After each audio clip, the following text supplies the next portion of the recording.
नमस्कार. आज आपण सिंपल प्रेझेंट टेन्स कसं वापरायचं आहे ते पाहणार आहोत. तर सिंपल प्रेझेंट टेन्स अफर्मेटिव्ह म्हणजे सकारात्मक, नेगेटिव्ह म्हणजे नकारात्मक, इंटरोगेटिव्ह म्हणजे प्रश्नार्थ आणि WH क्वेश्चन्स म्हणजे WH प्रश्न. What is simple present tense? We use simple present tense to talk about daily habits, routines, facts and general truths. Daily habits म्हणजे रोजच्या सवयी सांगण्यासाठी आपण वापरणार आहे. दैनंदिन कृतीसाठी म्हणजे रुटीन त्याच्यासाठी वापरणार आहे. एखाद्या फॅक्ट्स सांगणार आहे, तथ्य सांगण्यासाठी आपण सिंपल प्रेझेंट टेन्स वापरतोय. आणि जनरल ट्रूथ कायमची सत्य माहिती सांगण्यासाठी आपण वापरणार. एक्झाम्पल्स बघूया. Daily habits, I wake up early in the morning म्हणजे काय, मी लवकर उठतो. तर ती तुमची हॅबिट सांगायची असेल तर तुम्ही डेली हॅबिटसाठी. रुटीन्स, आता रुटीन्स सांगायचं असेल, I generally start my session at 7:45 AM. So that is your routine. So if you talk about facts, तथ्य सांगायचे आहेत आपल्याला. He generally comes late or the office opens at 9 o'clock in the morning. ते facts आहे. General truth, water boils at 100°C. The sun rises in the east म्हणजे पाणी 100° तापमानाला उकळतं आणि सूर्य पूर्वेला उगवतो. हे जे काय माहिती सांगतोय तर त्यासाठी आपण सिंपल प्रेझेंट टेन्स वापरतो.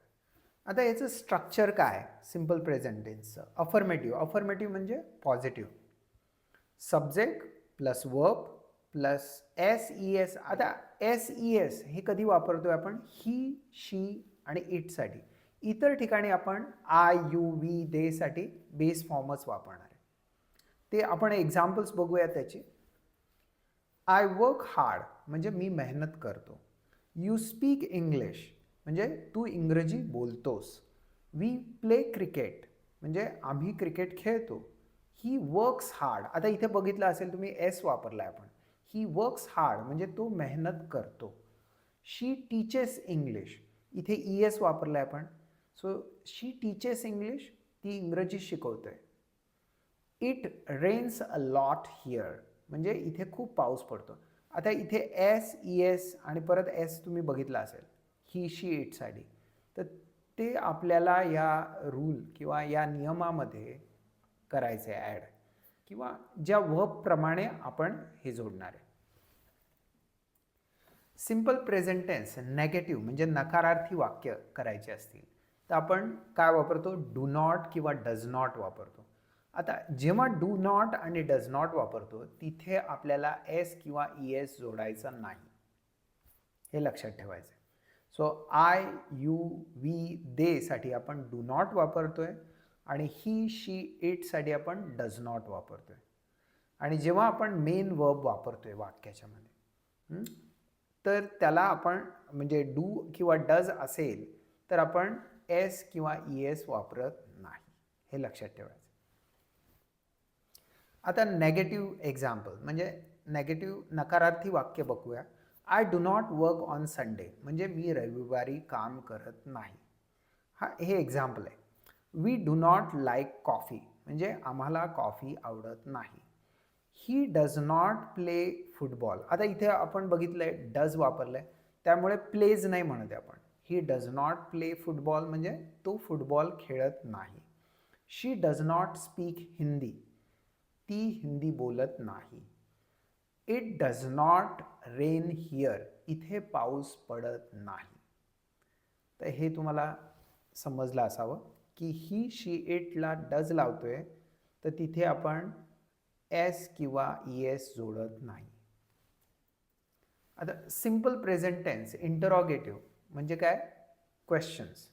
इंटरोगेटिव्ह स्ट्रक्चर काय? डू किंवा does plus subject plus base form of the verb and question mark. So I, you, we, they साठी आपण डू वापरतो. ही, शी, इट असेल तर डज वापरतोय. आणि डू किंवा डज वाक्याच्या सुरुवातीला जोडतोय आपण, हे लक्षात ठेवायचं आहे. आणि जेव्हा वाक्याच्या सुरुवातीला जोडतोय तो वर्ब बेस फॉर्म मध्येच राहतो. तसा आपण एक्झाम्पल बघूया. Do you work here? तू इथे काम करतोस का? Do they play cricket? ते क्रिकेट खेळतात का? Does he live in Pune? तो पुण्यात राहतो का? Does she teach English? ती इंग्रजी शिकवते का? Does it rain daily? रोज पाऊस पडतो का? तर ह्या जे डू आणि डज आहे तर आपण काय वापरलं आहे? V1 वापरलं आहे. त्याच्यामध्ये एस किंवा ES जोडलेलं नाही. आता WH क्वेश्चन्स बघूया. WH क्वेश्चन्समध्ये डू आणि डज येतं आहे, त्यामुळे सब्जेक्ट आणि बेस फॉर्म येतो आहे.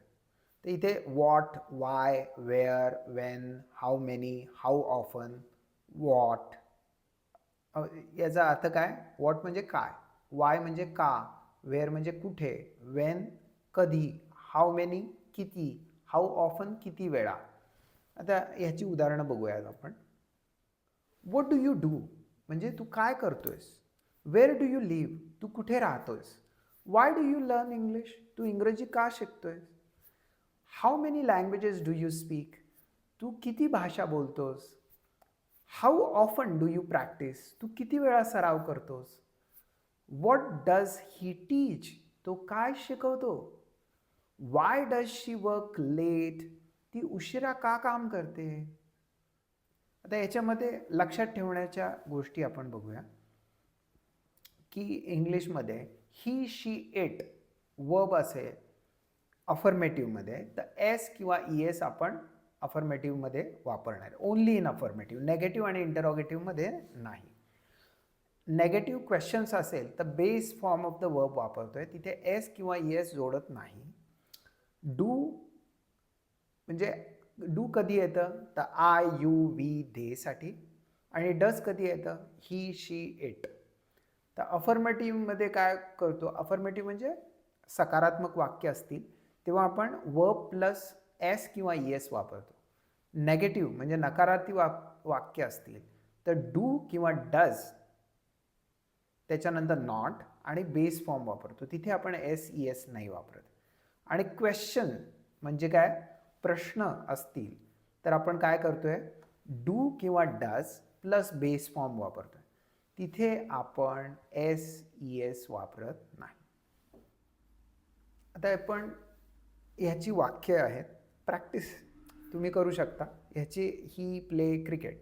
आता ह्याची वाक्य तुम्ही बनवून दाखवा. She not like tea. Where you work. हे तुम्ही करून बघा, मी उत्तर सांगतो. He plays cricket. He play क्रिकेटचं ही प्लेज का तर आपण थर्ड पर्सन अफर्मेटिव्ह असेल तर एस लावतो. आणि जर आपण नकारार्थी असेल तर he does not play cricket. She not like tea काय येणार, she does not like tea. Where do you work. Where you वर्कचं काय, वेअर डू यू वर्क. मला अपेक्षा आहे की तुम्हाला हे समजलं असेल. तर नेहमीप्रमाणे क्विज सोडून बघा. तुमचे काही प्रश्न असतील, शंका असतील तर नक्की विचारू शकता. आणि पुन्हा भेटूया पुढच्या व्हिडिओमध्ये. तोपर्यंत नमस्कार, बाय.